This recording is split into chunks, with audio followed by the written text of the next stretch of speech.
Welcome, everyone. Thank you for joining today.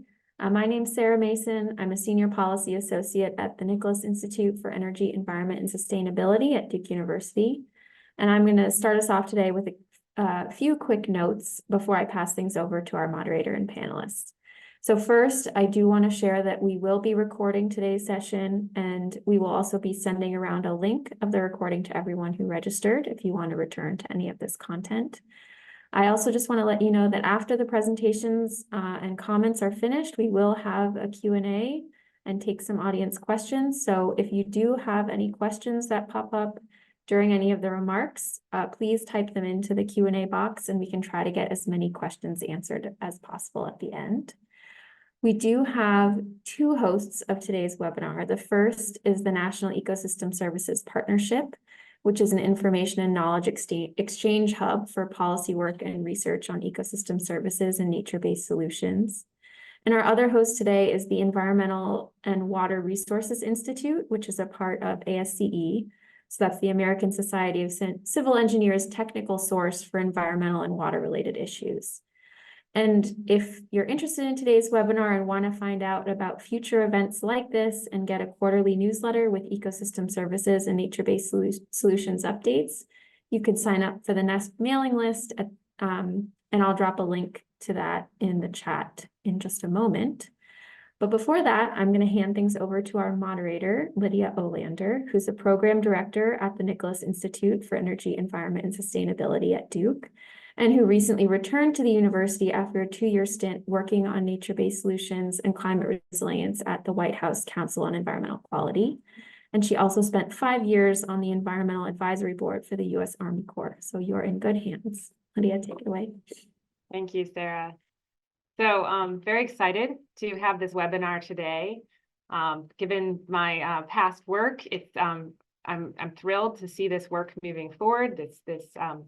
These principles, requirements, and guidelines for water moving into the Army Corps of Engineers. So just to provide a little bit of background before we jump in, on February 15th of this year, the U.S. Army Corps of Engineers released new agency-specific procedures to implement the 2013 principles, requirements, and guidelines for federal investment in water resources. So this is a draft, and Sarah's going to put a link in the chat for the Federal Register, so you can see that yourselves if you'd like. In my view, these new procedures open the door for core projects that better account for local priorities, incorporate nature-based and nature-enhanced alternatives, and are more likely to provide multiple benefits.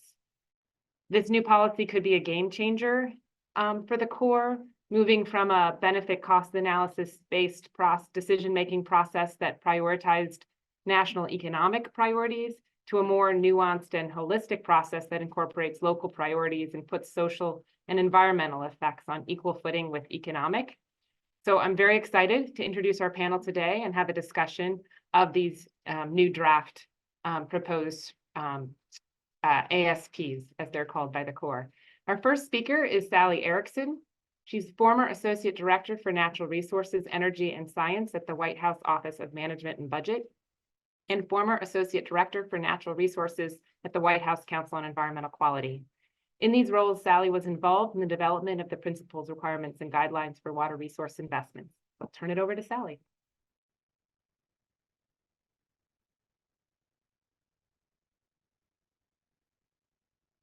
You're muted, Sally, still.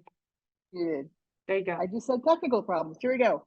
Thanks, Lydia. It's great to be on this panel with longtime and valued colleagues to talk about this, something that I've been thinking about for 15 years, although I haven't been in the trenches recently. I was at the Office of Management and Budget in 2009, and one of my first visitors to talk about water resources was General Galloway from the University of Maryland, and he gave me a copy of a draft executive order on floodplain management that I had worked on during the Clinton administration when I was at CEQ.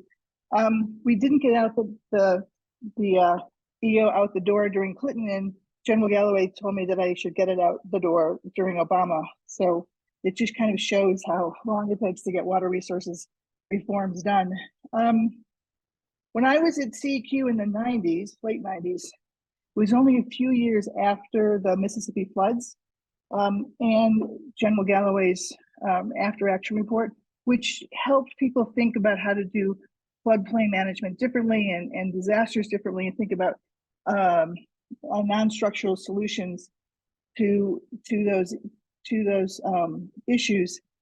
And EPA and EPW had just authorized aquatic ecosystem restoration in a water bill, which led us to work on Everglades, which is also a new way of thinking about how to do Army Corps projects, recognizing multiple benefits. So there was a lot of learning that was happening in the 90s on how to manage river systems and ecosystem restorations using non-structural and nature-based solutions, and how to use the Army Corps' expertise in preserving and restoring ecosystems that recognize multiple benefits.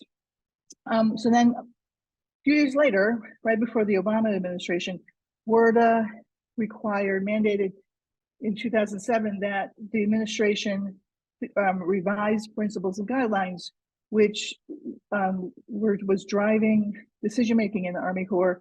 They'd been written in 1983, and they wanted, the EPW wanted, and the Congress, because it was enacted, wanted the Army Corps to think newly about how to deal with non-structural approaches in their decision-making. So there was a mandate to do this, and when we came into the administration, the Obama administration in 2009, we jumped in. So we had strong White House leadership that worked together for almost a year on putting together a package, which was, so I had top people at OMB. I had my deputy who ran other branches, but he had also been the water and power branch head. So he understood the Army Corps, he understood principles and guidelines, he understood economics, he understood environmental issues. And the current branch chief, I spent a lot of time working on it. We had strong leadership from CEQ, the chair, the chief of staff, and the associate director for natural resources.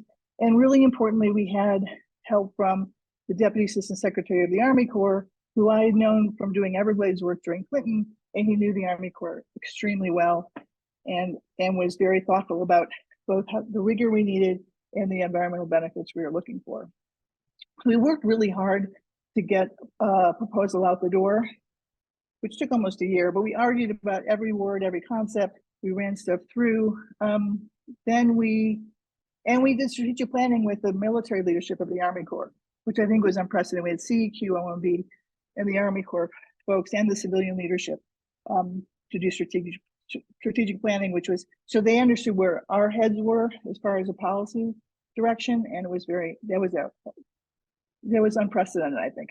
So that was all 2009, so it's 15 years ago when this effort to revise principles and guidelines started. So we got, the White House finished its work, we kicked it out to the agencies for interagency review. It got stuck. There were a lot of agencies, some of which, there were a lot of agencies that were tied to economic interests that did not want to see change. And so it took 4 or 5 years to get the rule done and out for public comment. And then, I mean, Robyn can tell you this later, but it ran into other issues, and then it ran into resistance on the Hill. So it's finally in 2004, 15 years later, actually ready to be implemented by the Army Corps. So I want to step back a little tiny bit and talk about the Army, about OMB's role with Army Corps projects. It's important to understand, and it's also, I understand, it's very frustrating. There are hundreds of projects in the pipeline. There's not enough funding. Some of those projects are decades old. They don't reflect modern approaches to water resource planning. So OMB's role as those projects go through, because they have to approve each one, is to be analytic and to be skeptical. And OMB is always skeptical. It's not just about water projects, it's about everything that comes to the government. And there's a continual OMB resistance to congressional earmarks and projects that don't make much sense. And in the context of principles and guidelines, it was after President Carter had done his hit list on water projects. So there was a lot of concern in the policy community about water projects that shouldn't go ahead. So principles and guidelines mandated rigorous analysis, but it was just of the economics and not of the other benefits or the other costs, actually. So the new principles, requirements, and guidelines, as OMB and Army Corps walk through this with projects, they have to continue to be rigorous, but they have to expand that rigor to include the environmental benefits and costs, and then the community, the impacts on local communities as well.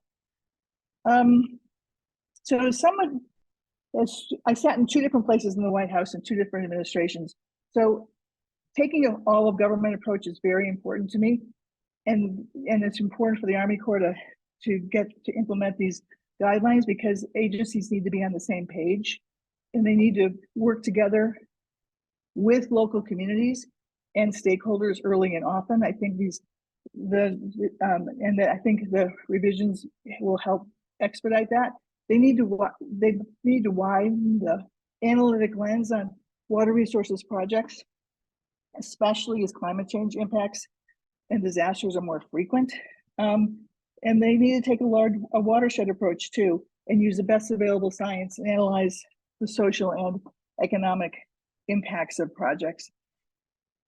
And one of the things that has to also happen is that policymakers need to see alternatives. So it's like we need to really develop alternatives so that a decision maker doesn't just see an out-of-date proposal at the end of a process to solve a problem.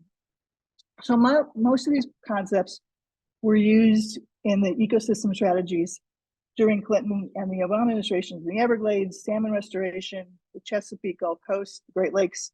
And then during Obama, we were pretty creative and used disaster funding to experiment with new approaches like after Deepwater Horizon and Hurricane Sandy. But even then, when you opened up the door for nature-based solutions, the Army Corps proposals often came in were just traditional, because they've been sitting on the shelves for 10, 15 years. They had congressional support. It was the same old, same old. So it's important to figure out how to re-look at projects when there's a disaster. And then the Biden administration has worked really, really hard to further develop these concepts and these policies so they can be used to develop smarter, more resilient water resource programs and projects across the government that address climate risk and the social and environmental impacts. So it's been 15 years since we started all this and to update the principles and guidelines.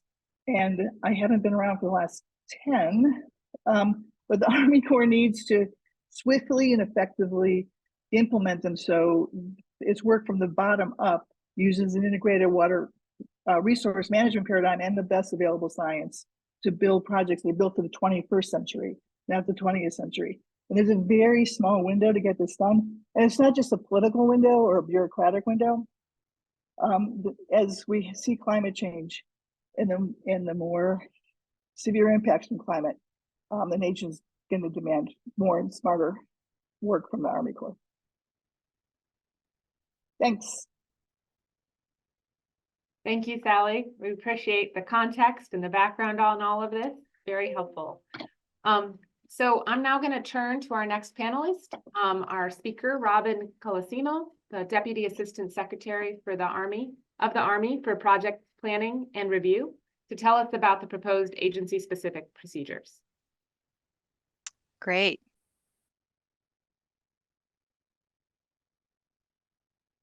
Robyn, you're muted for some reason. Not sure, you were off and then you're back Whoops. on. Okay, great. Did it disappear? You're good now. Oh, I wonder why that was. Am I still on? You are. Yes. Okay, great. What I said was it was really great to follow Sally, to be honest. I forgot some things that she brought forward, so that's really important here. Well, thanks for the time to talk about this important subject today. What we're talking about here is rulemaking, and rulemaking is not usually the most interesting of subjects, but in this case it really is, because it is about the evolution and the things that Sally highlighted in her discussion. Just in terms of my office, I work in the Assistant Secretary of the Army for Civil Works office. It is a small policy office. So just to give folks context, that's where our 2 political appointees are. And we provide policy oversight over the Corps of Engineers. So 25 people in a policy office overseeing a nearly 40,000 person agency with hundreds of billions of dollars lately, it seems like. And so the things that Sally talked about in terms of oversight all come through 2 political employees. here. My boss is Mr. Michael Connor. Many of you know him. He is the Assistant Secretary of the Army for Civil Works. Many of you know him from his prior administration work in the Obama administration, and even before that in Interior, and of course, many years on the Hill. What I will tell you is it's interesting the context he has brought into the principles, requirements, and guidelines here. He has a wealth of experience that has really kind of reset us in the way we think about our language around this subject, even though the rulemaking itself and the impetus for it was before his time, at least in Army Corps. At that time, when we were developing this concept, it became principles, requirements, and guidelines, he was actually the Commissioner of Bureau of Reclamation. So it is a good demonstration of how small the world is in water. I will tell you that we held looking at moving this rulemaking forward in this administration until he arrived, right? We needed to know what his view was here and what he wanted to do in terms of priorities. And as a matter of policy, this is his well-stated #1 priority to get done in this term. It is fundamentally part of his modernizing the Civil Works program overall. And it is highly unusual, for the record, to have an Assistant Secretary of the Army actually leading a rule. Traditionally, we guide the policy development, but the Corps carries out the rulemaking. So that gives you significance of why this really matters in this point in time that Sally actually outlined. Overarchingly, so what is PRNG and what does it mean? It's really about that updated framework. It's about how we evaluate proposed water resources developments investments. That is one big shift from the principles, requirements, and guidelines, from P&G, the principles and guidelines, to principles, requirements, and guidelines, as we talk about investments versus just projects. In some level, it's actually a return to the framework that was originally outlined in 1936 Flood Control Act, which stated that the benefits to whomever they accrue must exceed the costs. Very simply, it wasn't necessarily an economic analysis, just the benefits to whomever they accrue. From 1936 on, really, it just continued to become an economic, how do you count those benefits? How do you think about them in terms of looking at an array of alternatives for the Corps of Engineers? And as Sally referenced, really around the 1976 timeframe, I think it was actually 1977, that President Carter had this water project hit list effort happening. And it was a fascinating time in the White House. And the only reason I know that is because my father was the only Corps of Engineers employee on that White House task force. And so I only knew him to come home and be at the White House for long hours. And much later, I realized what he actually was doing during those times. In 1983, the Water Resources Council started to shift away from this prior kind of benefits to whomever they accrue standard to actually trying to maximize benefits to whomever they accrue. And really, that's what the challenge became. It was about maximizing national economic development outcomes and then considering everything else more as a constraint. So in spite of the fact that NEPA and a lot of major environmental laws came around before that, the guidance that we were being issued was much more about, I would call it, economic efficiency around the use of a federal dollar in these projects that were being built in communities around the nation. And so while we were considering those other opportunities, it wasn't equal in weights. And certainly that has really been the base of our concerns here.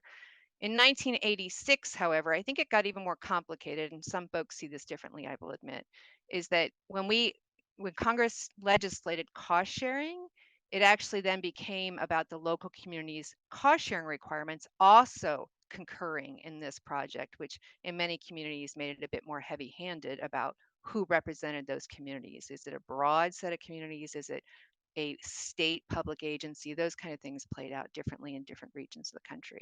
But prior to 86, it was largely 100% federal outside the real estate. So flash forward, as Sally said, Word of 2007, Section 2031 gave this impetus for us to go look at what was then principles and guidelines, and to ask ourselves how we would reset that. I actually came to CEQ as CEQ had already started that process. And funny enough, I had not thought about it, but it was Rock Salt, the Principal Deputy Assistant Secretary of the Army for Civil Works that Sally referenced earlier, who asked me to go. I went for 3 months, stayed for nearly 3 years because it took that long to move this process through. Really, that process was about broadening the agency coverage, really trying to use common methods and metrics around how to think about in equal ways about how to the other environmental benefit categories along with economics. Unfortunately, we were unable to implement, and why is that?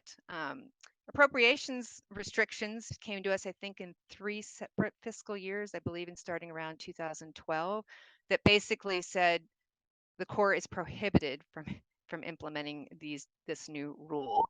And why is that? There was a lot of concern that even though the new concept had equal measures around public benefits, economic, environmental, and social outcomes being equally considered with no hierarchy that the principles, requirements, and guidelines outlined, there was a concern by many that that meant the environmental views would hijack traditional projects. And so that's kind of what that, in short, that restriction was about.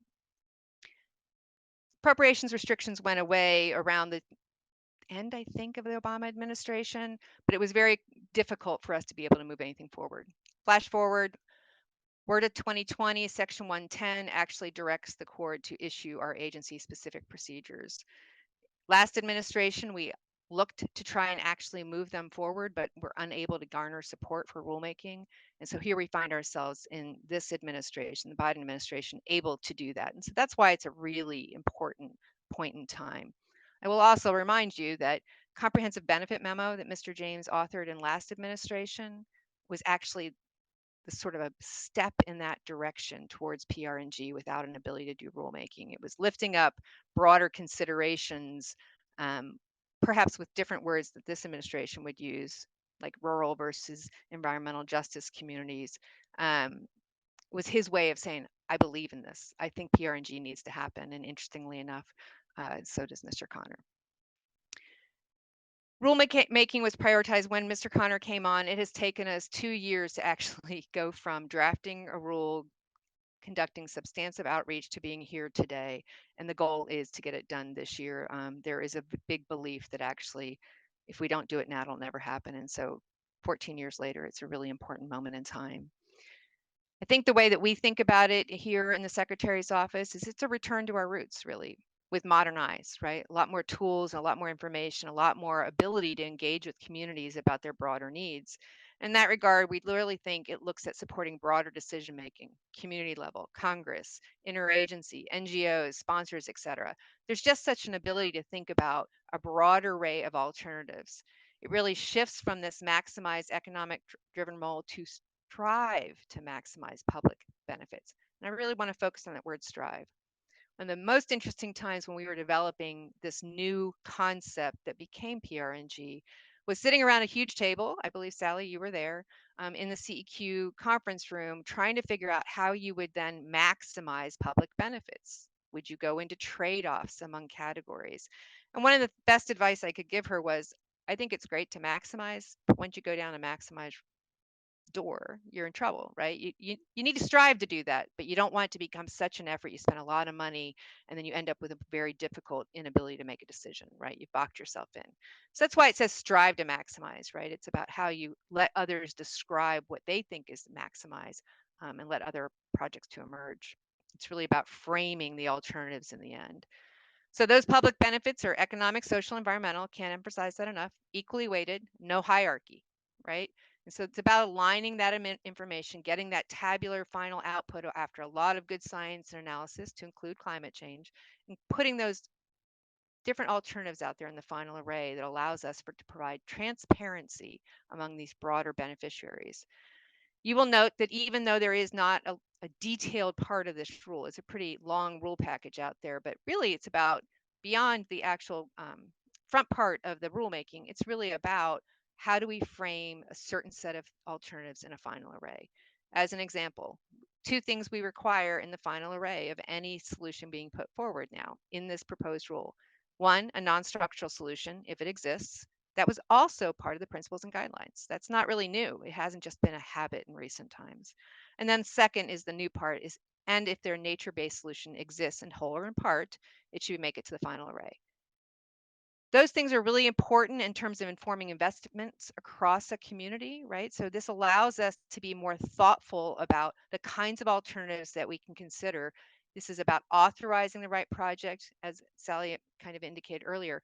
When it gets appropriated in funding through core processes, this may be different. But what we need to do is authorize the right projects. We need to be visible in communities and give communities choices. Some of those places may be things that we may not have the authority to implement, but they can be part of a final array for broader public discussion. So all that said, we're really looking for this as we go into the final phase here in the next few, I think it's the 15th of April, the comment period closes. That's only 13 days away. I will let you know that we've done a long open comment period here, knowing that we can't extend it. So we're looking for your good constructive feedback. More versus less. Got to balance that, right? So generally speaking, we just need that concise, constructive feedback so we can really know what issues and ideas you have to put forward so we can make sure they're reflected in that final rule. It's a huge opportunity for us. And at the end of the day, it'll enable a culture change that many in the Corps believe is overdue. And we look forward to your input. That's it for me. Thank you very much, Robyn. It's great to hear about the draft rules, but also the history of this from the Corps' point of view. And your work on it. And then also to really hear the call that we need to get this done and get this done now. So now I'm going to turn to our 3 respondents. So first, I'd like to introduce Jimmy Haig, Senior Water Policy Advisor at the Nature Conservancy. Also Todd Bridges, Professor of Practice and Associate Director for Public-Private Partnerships at the Institute for Resilient Infrastructure Systems at the University of Georgia, and a former senior research scientist at the U.S. Army Corps Engineering with Nature program. And then also Tom Lewis, the President and Chief Operating Officer at Tidal Basin Group. So I'm going to ask all of you to provide your thoughts on what the new rule could change about the Corps' process and why you think that matters from your perspective. I'm going to turn this over to Jimmy to get us started. Well, thank you, Lydia. First of all, let me thank you for having me here today. It really is an honor to present the views of the Nature Conservancy on the ASPs, along with these other panelists who I've long admired, all of them, and all the groups, all the folks that have tuned in today to join us.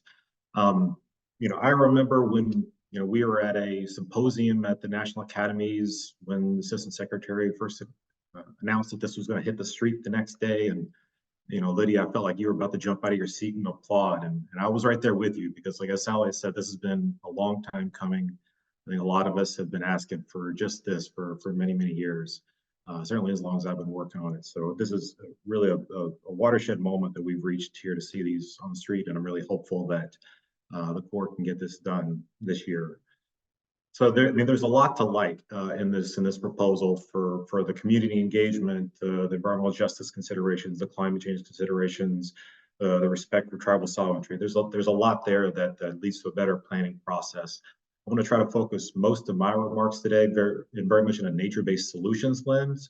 Of course, that has a lot of overlap with all those other components, but that's where I'm going to focus most of my thoughts on why this is an important rule. So to step back a little bit, even before I was working on some of these nature-based solutions, there were a number of obstacles to deploying them at scale. If you go way back, there was a lot of questions about can nature-based solutions really provide the types of engineering solutions and benefits that we need. And thanks to the good work of the Nature Conservancy, a lot of partners on this call, the Army Corps doing some projects, I think we really started to show and put out demonstration projects that nature-based solutions really were effective at flood control and water quality improvements and all these other things, in addition to the environmental benefits that they provided as well. At a later date, there was a lot of concern that folks didn't know enough about nature-based solutions to demand them as an option. And I think a lot about the work that Todd did in his previous job at Engineering with Nature, really showcasing and highlighting all the different ways that nature-based solutions can work. And I think he really raised the profile and the consciousness of nature-based solutions, so that now we see communities demanding these things because they offer the wide variety of solutions that they want to see in their lives. And then there were questions about, does the Corps have the authority to pursue nature-based solutions at the same time, in the same way that they had authority to produce structural or non-structural solutions? When Congress stepped in starting in about 2016 and really gave a clear call and signal that the Congress wanted to see nature-based solutions, and they reiterated that call in legislation after legislation. And so, it really came down to the final this planning structure that was the obstacle to really deploy nature-based solutions at scale within the core. That focus on national economic development was just too narrow an aperture to capture the benefits of the full range of benefits that nature-based solutions have. So it's just very difficult for the NBS to compete sort of evenly with a lot of the other more traditional structural hard infrastructure solutions that we had. But that started to change, and I think started to change in the last administration, like Robyn alluded to with the comprehensive benefits memo. Certainly this administration has issued executive orders and redone OMB circulars and lots of other documents updating benefit cost analysis and how to value ecosystem services. But frankly, the core was just kind of fell through the gaps. There's a lot of legal reasons why they fell through the gaps. But the core was only going to update their planning process through the implementation of the principles, requirements, and guidelines. So I don't want to overstate the importance of this, but this, I'm seeing this as really one of the last major policy pieces that get put into place so that nature-based solutions can compete on an equal footing. And moving from that focus on economic benefits to a more comprehensive economic, environmental, and social benefits really is widening that aperture and from a planning framework perspective to allow nature-based solutions to be seen in their entirety. So I think that is the greatest advancement of this within the ASPs, and so that's why we're most excited to see this. I think there are a lot of other details in here that help nature-based solutions. Certainly, having nature-based solutions be one of the required 6 alternatives that makes it through to the end will help the core overcome some of the. When we've seen the core look at these in other cases, a lot of times they'll start with a structural solution and layer nature-based solutions on, almost as an afterthought. Now they're going to be forced to think about nature-based solutions throughout the entirety of the planning process, and I think that's really going to help that institutional change and that thought change within local interest and within the core staff. So that's another really critical element of the ASPs, of having that as one of the final ramp alternatives if it exists. So we're very excited about this. We're thinking through our comments right now, and we'll have some more detailed comments. But this is a really important phase in the process of the PRNGs, and hopefully we can get this done this year. It's going to be a huge benefit for nature-based solutions at the core. Thank you, Jimmy. Appreciate those thoughts. I'm going to turn to Todd now to pick up where Jimmy left off. Yeah, thank you very much, Lydia. I'm happy to be here and join the panel in this discussion. And I want to repeat points that have been made previously, that this is a very exciting time. I said recently that I think this is the most significant policy advancement for the core in a generation. Now, I say that, not as a lawyer, I say that as a scientist. And I'm just going to share my 3 big points from this rule, again, from my reading, not as a lawyer, but as a scientist. And the first point I would say is that it's very significant that this rule would reduce or flatten the hierarchy of preference among the benefit categories of economic, environmental, and social benefits. That's a really big deal.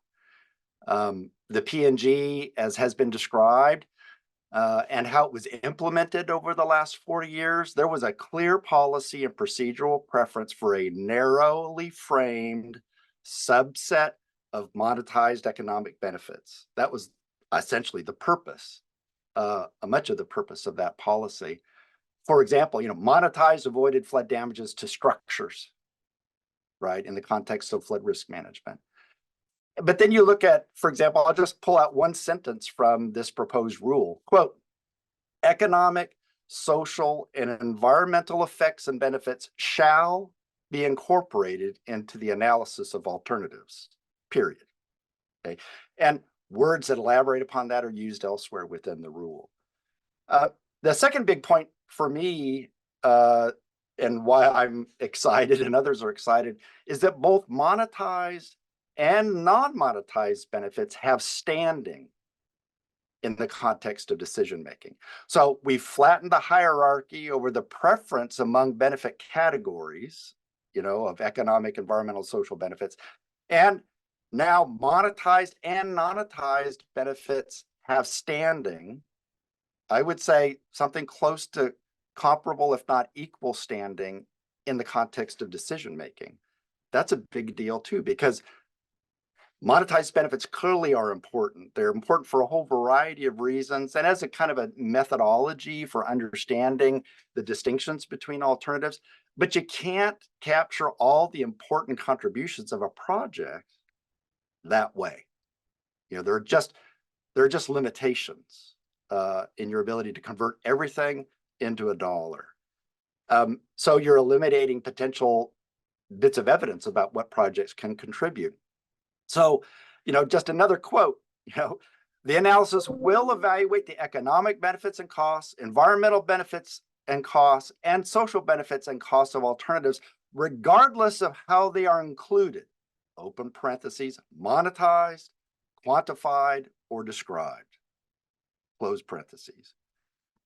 And my third major point for me is the point that Jimmy just mentioned, but the requirement to consider nature-based solutions is very, very significant. It's explicit, it's clear, it must or shall be considered in a whole variety of ways. And another quote, full consideration and reporting on non-structural and nature-based alternative actions shall be an integral part of the evaluation of federal water resource investment alternatives. There's some other things we can get into in just a moment about, you know, are the ways to improve these kinds of things, but these are three big elements of this proposed rule that I'm excited about. Thank you, Todd. I'm about to jump up and cheer. Yes, that's great. Tom, let me turn over to you. You might have some different ideas and perspectives on this. Yeah. First of all, I'm very pleased, happy to be on the panel with all these great experts and speakers. I'll come at it. You know, first I'll also say I share everything that was said. Well said. I'll bring kind of the public, I mean the private consulting perspective of this. I'm an engineer, over 30 years in the business, with a specialty and a real passion for sustainability and resilience. And I've worked at the federal level for the Army Corps as well as state and local level. And I've seen how projects go well and how they don't go as well. And so what I love about this new framework and really new mindset and hopefully a new culture that it will bring is kind of the interrelationship of concepts such as the public benefit, you know, concept that is inherent along with the federal investment part of this rule, but also the net public benefit element, in that it has to be, you know, assessed and used in decision making. The acceptability element, which considers, you know, it's one of the 4 criteria and considers the public perceptions in determining an alternative's viability, and also the non-federal interest element and how that's defined as kind of the state and local participant in a federal project, water resources project. But then later on, talking under collaboration about how also the NGOs needs to be included in the process. And I'll talk in a minute about how that might even be made tighter and better, but all the elements of this.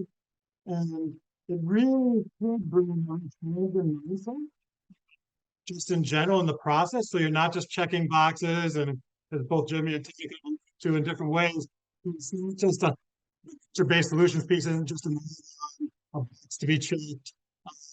It can't easily be dismissed. And in addition, what Tom said about the nature-based alternative needing to be included in the array of alternatives in the end, I also love that it included the statement that nature-based solutions should also be featured in other alternatives, really any alternatives where they can be. You know, some of the wording there is more of a should than a should.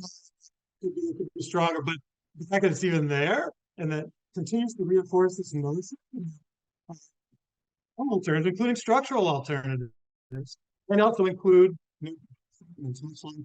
include a green roof or more efficient, you know, electrical plumbing features. So really is a nice mindset shift here if it's done right. And really excited about it. Thank you. Fantastic. Thank you, Tom. So thank you all for your thoughts on this. I want to give you a chance if you have anything specific you think are, or comments or insights you have that you might want to share back it's still open for comment period here. So just a quick round, if there's anything you all would like to mention at this point. I want to give you that opportunity, and then we're going to open it up for a broader Q&A and bring Robyn and Sally back in. So if any of you want to jump in, please feel free. I'll just do a round real quick. Is there anything that you want to add, Jimmy? Sure. Several things that we're looking at as far as trying to get some small improvements into that final version. I'll try to keep myself just to one or two here. And Tom started to touch on this, and this may be just more of a minor quibble as anything else.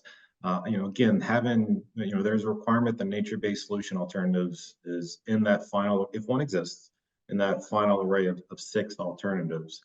In my reading of it, the regulation is pretty clear that you got to have a nature-based solution in there. The preamble talks about it being a fully nature-based solution. And so in my mind, there's a little bit of confusion there because, again, like Tom was alluding to, and certainly in the Nature Conservancy's experience, even nature-based solutions might require an element or two of a structural component or a non-structural solution. So I really like the language that's in the regulation about hybrid approaches and ensuring that nature-based solutions are considered as components of all the alternatives, but really want to emphasize that the hybrid solutions may be the most effective in the widest array of cases. So leaning into that language and/or not being so strict on the requirement that the nature-based solution alternative has to be fully nature-based solutions. So that's more of a minor quibble, but I think something that could be clarified a little bit better in the final version of this. The second thing that I'm thinking about, and I'm not exactly sure where to land on it yet, so it's just something I'm still looking for input on as well, is thinking about ecosystem restoration projects at the core. Historically and under current practice, they're not really evaluated against that national economic development standard. They're judged more on a cost effectiveness standard. And as I read these ASPs, now the ecosystem restoration projects would be sort of held to the same standard as a navigation and a flight control. And what does that mean about how we start planning ecosystem restoration projects? And is that going to force us to make some undesirable trade-offs in how we design ecosystem restoration projects in favor of some of those other benefits, of economic or social benefits? So I'm not sure where to land on that one yet, but we are now putting ecosystem restoration projects under the same standard as everything else that the Corps does, which has not been the case up till now. Great, thanks, Jimmy. Todd, do you want to jump in with anything specific? Yeah, I do. With the qualifier that there's nothing perfect. But three points I would say. I developed a sensitivity for this over lots of discussions, but there is a fair amount of what I would call caveat or qualifying language attached to nature-based solutions in the wording. Words like, using nature-based solutions, and then where possible, or where feasible, or where consistent with the purpose of the study, or when appropriate. One observation I would make, you'd probably never see any language like that attached to the word levy or structural measure. So why are we attaching all these qualifiers to nature? My concern here obviously is I don't think we want to be giving handholds to nature deniers that might be out there who just want to say, oh, it's just not possible, moving on, to the structural measure. My second maybe point is, this is my personal perspective or personal philosophy, is I think we are in the 21st century, as Sally pointed out, and I think we have it within our means to make every project nature positive. I think that's well within our means to accomplish, but I think this language, and maybe there are other reasons why it falls a little short of that. I'll just quote one bit of it here. It says, alternatives shall protect the existing functions of ecosystems and may restore health of damaged ecosystems. Well, okay, but I think we've shown in our history over the last 50 years that no net loss policy means loss, ultimately. And I think we can do better than that. And then I guess my last final point, which is maybe a kind of a firebrand point, but I'm not sure why PL 8499 is excluded from these kinds of principles. I mean, given how important, for example, levee setbacks are post damage and post event, I think there's a lot of benefit and value for decision making with respect to levee setback projects to consider full arrays of benefits that can be generated to be able to inform those decisions. So those are my three points. Great, thank you, Todd. And Tom, any specifics from you before we open it up? Yeah, I would add two, but again, I would first say I totally agree with Jimmy and Todd, both really good points. My first one is I alluded to the NGOs being in the collaboration definition, but not specifically mentioned, in the kind of the net public benefit and the definition, of who you need to involve in those. So I'd like to see a really more of a hard wiring of the NGOs, because I've seen that not for profits, the environmental groups. I'm on the board of a few nonprofits, and I've seen how effective they can be and constructive they can be. And the earlier, the better for all of this collaboration. I'd like to see that really highlighted as well. Not the collaboration as something you have to check at some point, but right from the very beginning, that's when it has its most power. And also where you manage your risks of delay the most, because if you do it too late, I've seen many projects, core projects and non-core projects, that just get brought to a screeching halt because you didn't get the input until too late, after you've already baked the alternatives. And then all of a sudden the public comment and input in the nonprofits give you an idea that really, if you had started earlier with it, it would be much easier to incorporate and less time consuming. And then the second point I would add is, there are frameworks out there for defining this. A lot of this is still, as Todd was alluding to, there's language in here that's soft. It's better than nothing, but trying to bring more specificity to how you do this. And there are, such as Envision from the Institute for Sustainable Infrastructure. There are others too, but that's a really good one for this kind of a process that this rule is all about, which is taking into account, yes, the dollars, the life cycle, cost, present value, but also looking at all the different benefits and opportunities, including input from stakeholders, both public as well as nonprofits. And it's very methodical. And you don't have to use it to rate project. You can use it just to guide how you run through the process of the entire project, planning through design, through construction, implementation, life cycle. Thank you. Fantastic, thank you. So I want to give a moment for Robyn or Sally to weigh in on any of this if they want to, before I kind of do a question for the full group. So I want to give you that opportunity, if Robyn or Sally, if you want to say anything in response to any of these comments.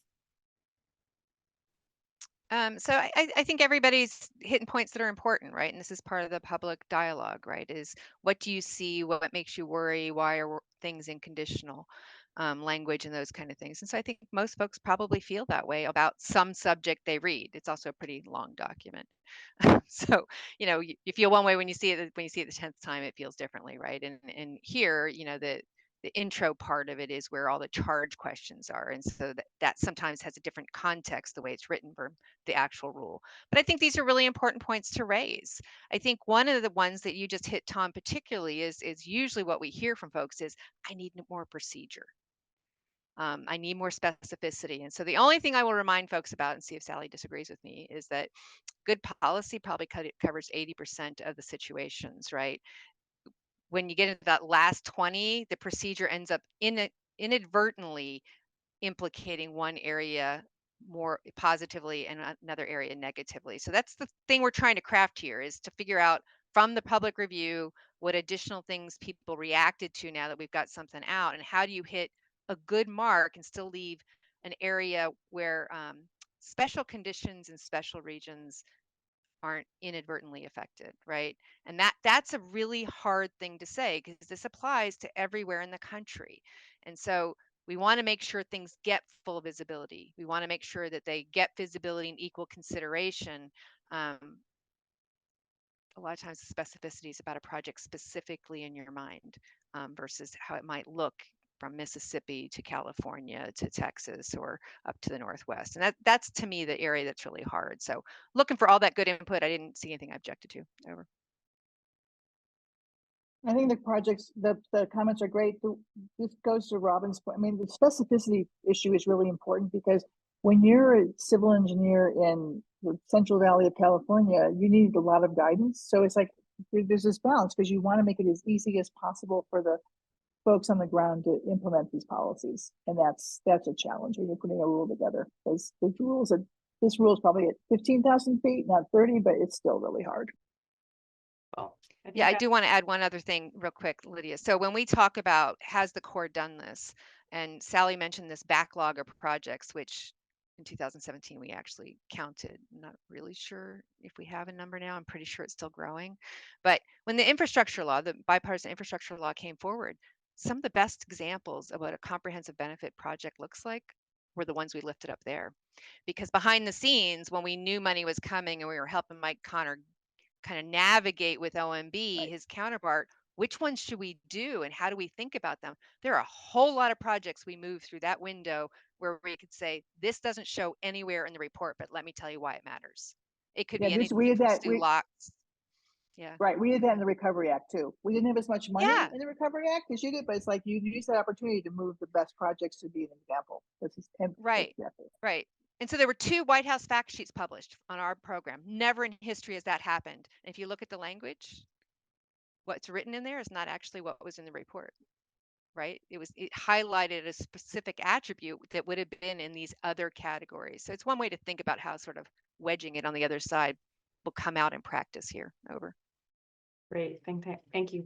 I think it's a great segue to the kind of opening up for another question. So one last question from me, and then folks, our speakers are staying on until 3:15, so we have time for additional Q&A from the audience, and I see some questions coming in, so keep them coming. But first, one last question for all of you, which gets a little at the specificity question. I think there's, questions about how this gets implemented moving forward. And we know that, there's going to be kind of specific approaches that are tried. And as you said, some of them are already being applied in different aspects in different ways.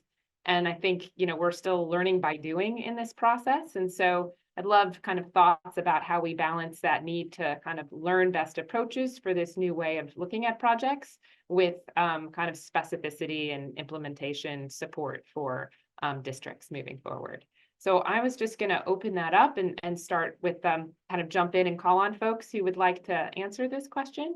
So I'm going to see, I don't know if Todd, you might want to start and then we'll go from there. Yeah, I'm happy to. I would want to say with respect to specificity, we don't have to invent some new branch of economics, to do this, or invent some new branch of anything, in some discipline. Now, that said, I think a lot of learning is going to have to take place within the agency to fully implement the letter and spirit of this policy. That's my feeling about it. I'm thinking like a decade-long journey. I feel a sense of urgency to want to get after and do this, but I'm thinking about its fully flowered implementation. I think this is a decade-long journey. Now, so how does the Corps inform itself? To make professional judgments, which are referred to within this document, or to inform itself as to how it explains benefits and costs that aren't monetized. I think it's going to be a lot of learning and the need to develop the capacity to judge and explain in this way. So the big question for me is, how is that learning going to happen? How is that learning going to be resourced? How is that learning going to be organized and facilitated within the agency? How will the learning be captured, documented, shared, and if you will, be institutionalized? How can the agency learn with others as a part of doing this? These are the these are the questions in my mind, because I think the agency needs to give itself, and it needs to be given by others, the space and time to learn how to do this. But this learning, it needs to be undertaken in a deliberate and disciplined way. That's kind of the intervention that I'm making here. Of course, I have some thoughts on how to do that, but I'm going to cut myself off here before I get too carried away. But that would be the point here. It's an exciting time, but it's going to be a learning that's going to have to go on. Great, thanks. Jimmy, maybe I'll turn to you and see what your thoughts are in terms of maybe TNC's role in that process, as well as what you think it might look like here. Yeah, I mean, I love your phrase of learn by doing. I think that's a place where TNC can step up. We can help the Corps in a lot of different ways do these kind of things. I can cite several examples of where the Nature Conservancy has worked across the country with the Army Corps to do projects in an innovative way that are embracing new types of solutions and new types of collaborations.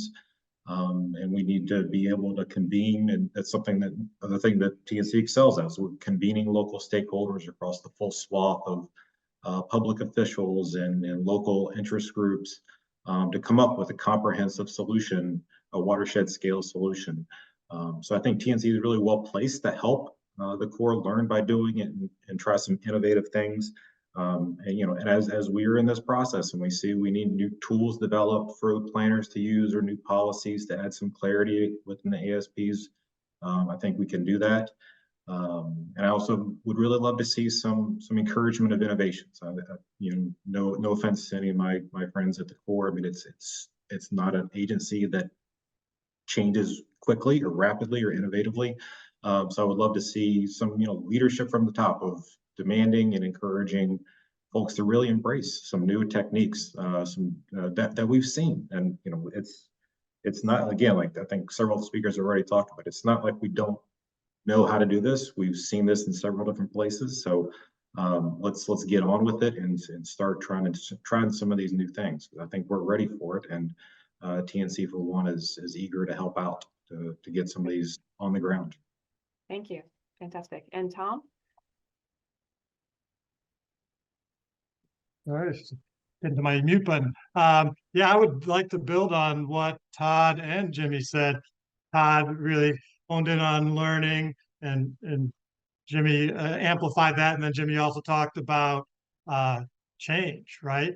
And how do you implement change and change mindset? And they're related. Learning is something to be managed, and change is something to be managed. And actually, the Corps is good at managing things, right? But to Jimmy's point, I'm not so sure they've really focused their management talents on being more innovative and embracing change. And I mentioned Envision as a rating system, but Envision is also a credentialing program. You can become an Envision sustainability professional, and this whole learning management, change management thing is something that Chris Liebon, who was honored by ASCE a few years ago, he's the chief sustainability representative from LA Metro, one of the largest transportation agencies in the country. He used the Envision system to train not just the technical people, not just the project managers, but even the procurement people, the accountants, the administrators, so that they understand the interplay of all the different things that go into making a decision to pick the right project, and then after you've picked the right project, to invest in, build the project right, that you can really make a part of your agency's culture. And I think that would be great if this rule was something that brought about that kind of change at the Corps, and more innovation, as Jimmy was talking about, more embracing of nature-based solutions as equal, if not even in some cases superior to all the traditional solutions that they're more used to implementing over their long history. I think that would be phenomenal. Great. Thank you, Tom. Robyn, would you like to jump in on any of this?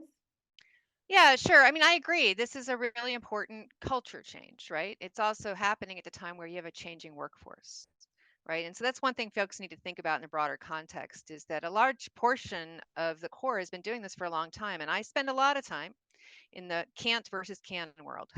And, there's been a lot of direction. I mean, I think we have 340 different pieces of legislation in the last 2 WRDA bills, right? So there's a lot of direction and a lot of how do I make all these things work to try and get a project through a very tough process, right? And so I think some part of this is freeing in that regard. Some part of it is about really focusing on what you can versus can't. And what I mean by that is, so I'm involved in, I can't tell you how many projects that are stuck, decades stuck.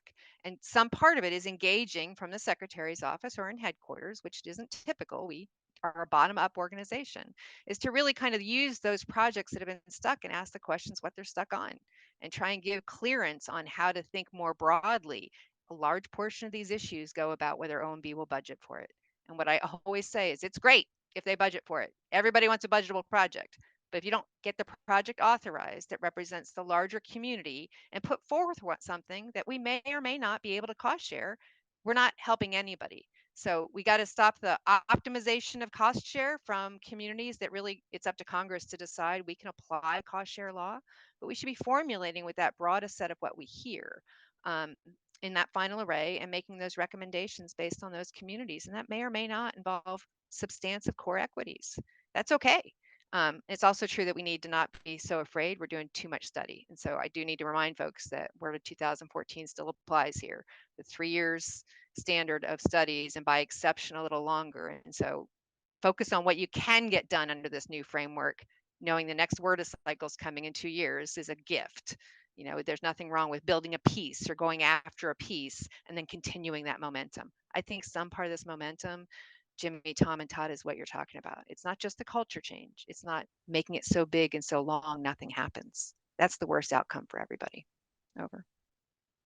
Thanks, Robyn. Great perspective. Sally, do you want to add anything on this point? I don't think so. I mean, I think the culture change is important, and I think just showing that things are we now have this whole, just showing that this all works from a variety of perspectives makes a difference.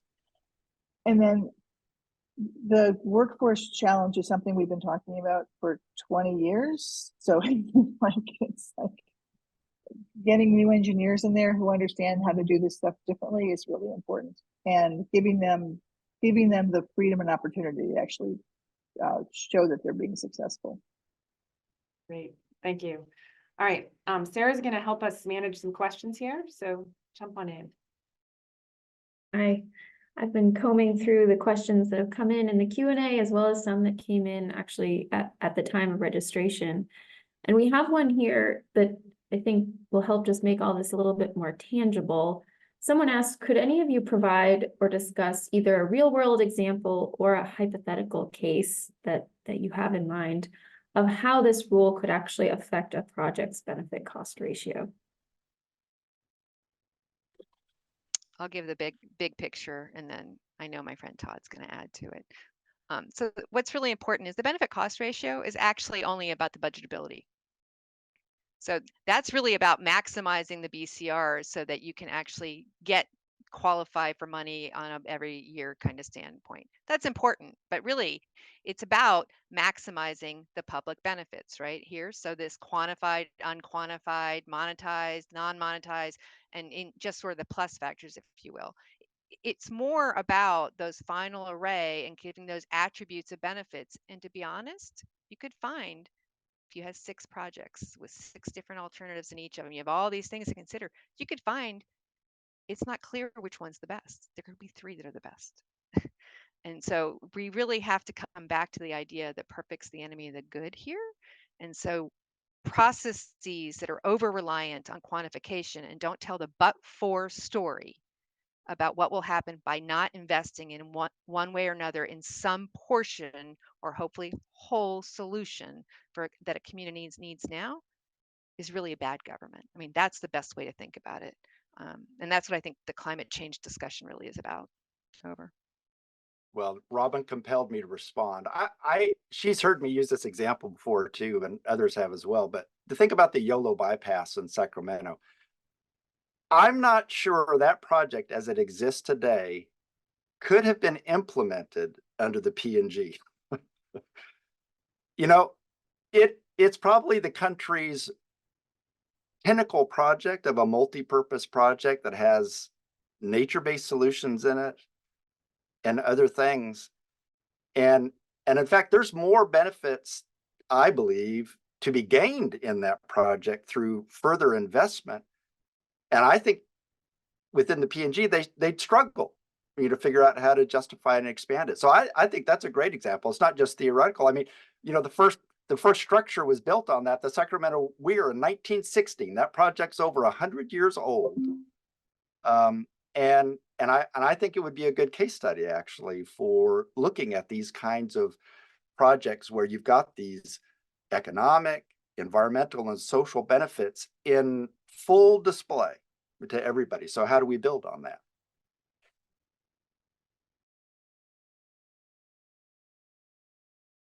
Just making sure no one else wanted to jump in here.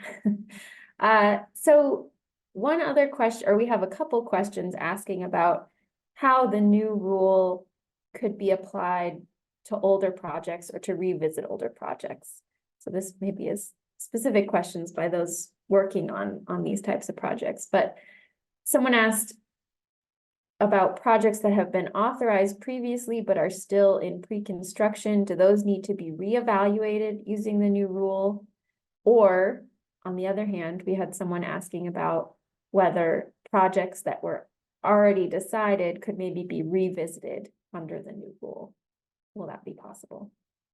I mean, technically, it's possible to reevaluate whether it's in design and construction or authorized but unfunded and go back and look at it. It really comes back to whether a community wants to do that, right? And so it's still going to have a study and a cost share thing there, right? So that one thing about cost share people should think about is it's actually a simple metric for federal interest.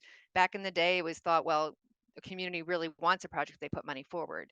These days, I'm not sure everybody sees it the way they did back then. I think all possible. The question is, do you end up in a do loop of study and not advancing what's worthy of advancing in any project at that point in time? And that trade-off's really important with these legislative cycles. There are these massive projects. I spent an inordinate amount of time around Miami-Dade and the Back Bay and my friend Rock Salt with 100% federally funded under disaster supplemental. We're originally proposing a chief's report in 2030. 2030. And my response was, there's nothing we think is important incrementally as an investment in a really high risk population that will definitely have a hurricane before 2030. And so that's kind of the mindset that goes with this is how do you propel initial investment, whether it's ours or the city of Miami-Dade. I don't necessarily am biased to who does it. It's using that knowledge and that framework to help think about investments even in current authorized projects. So I hope that's helpful here.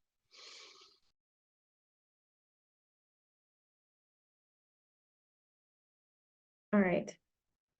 So then I think we have some questions that are starting to dive in on that learning piece that we touched on just at the end of the discussion.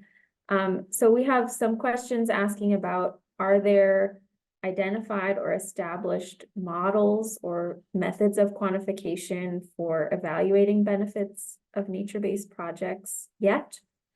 And are there going to be different forms of engineering guidance available for these types of nature-based projects to help implement this rule? So a couple things on the models. There are lots of models out there certified. It also says one of the guiding principles in PRNG is ecosystem services. In general, to the extent data exists and a model exists, we're going to choose the ones, and maybe more than one, to try and compute those benefits, right? But this is an evolving area. It's an area of growth. And so I think some of these studies may actually inform that growth of models. So I don't think we're in a challenge area there necessarily. I would see it as an innovation area. So that's kind of how I think about the models, and I forget what the second part was because I got on my soapbox, so I'll just stop there. Is engineering guidance? Oh yeah, at some point, right? I mean, the thing about guidance again is it's got to emerge from all these things, right? And so you don't want to wait for guidance. You want to inform the guidance through action. And even right now, we have a pretty progressive leader, Pete Perez in ENC, and he's leading some really important work down in the Western Everglades as an example, and some other places without guidance. He's just through action trying to sort through challenges. Over. Yeah, I meant just to add to that one, just say that, yeah, guidance is important, guidance at the right scale. Yeah, you know, our country managed to build the Hoover Dam with very little in the way of formalized guidance or engineering standards. But I'm not suggesting, you know, just make it all cowboy projects, you know, just take off. But you need to bring discipline to this. But I think there's a way to grow in this, and I think the future of how guidance and best practice will be memorialized is very important here, because there's a lot to learn from the private sector. There's a lot to learn from organizations like ASCE and what they do in this space of standards. So it's not just a government agency developing guidance for itself, right? There are a lot of partners in this enterprise that we can leverage to accelerate the process of memorializing, if you will, and codifying best practice. And if I could just build on what Todd said about, you mentioned ASCE back in October of last year, ASCE released standard practice for sustainable infrastructure, which was many years in the making. I and others, company I've worked with in the past, Chris Levon, who I mentioned from LA Metro, was the chair of the Committee on Sustainability that started this work several years ago. Many inputs across the spectrum of the practice areas, not just engineers, went into it, and it was third-party vetted. So it's a true standard, not just ASCE's opinion. And so it had a lot of rigor to it. And if people aren't familiar with it, I highly suggest and recommend, yeah, you should Google it, ASCE Sustainability Standard, and it's impressive and is very practical and useful and not prescriptive. I just wanted to add one thing, which is this learning by doing piece, because I think it's relevant here as we think about standards versus best practice as well, and that these may need to be evolving over time as we're learning more about some of these new and innovative approaches. So I think it's maybe a little different than having kind of static standards that sometimes we've had in the past. So just a thought.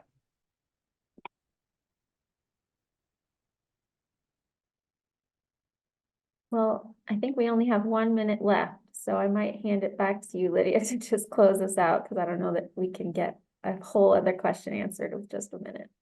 Thank you. You should all have access to the Q&A, panelists, if you'd like to see what else was asked, or if you would like to answer any of those questions before you drop off. I'm sure the participants would appreciate that. I want to thank you all for your time and your contributions here. I think it was a fantastic discussion. I know somebody said early on, I think people think that, you know, these kind of rule makings are not very interesting or exciting, but I find this one to be very exciting and important. So it's great to have you all and to have this conversation. And please share the recording with those who you think would benefit from it. So appreciate your participation. Thank you.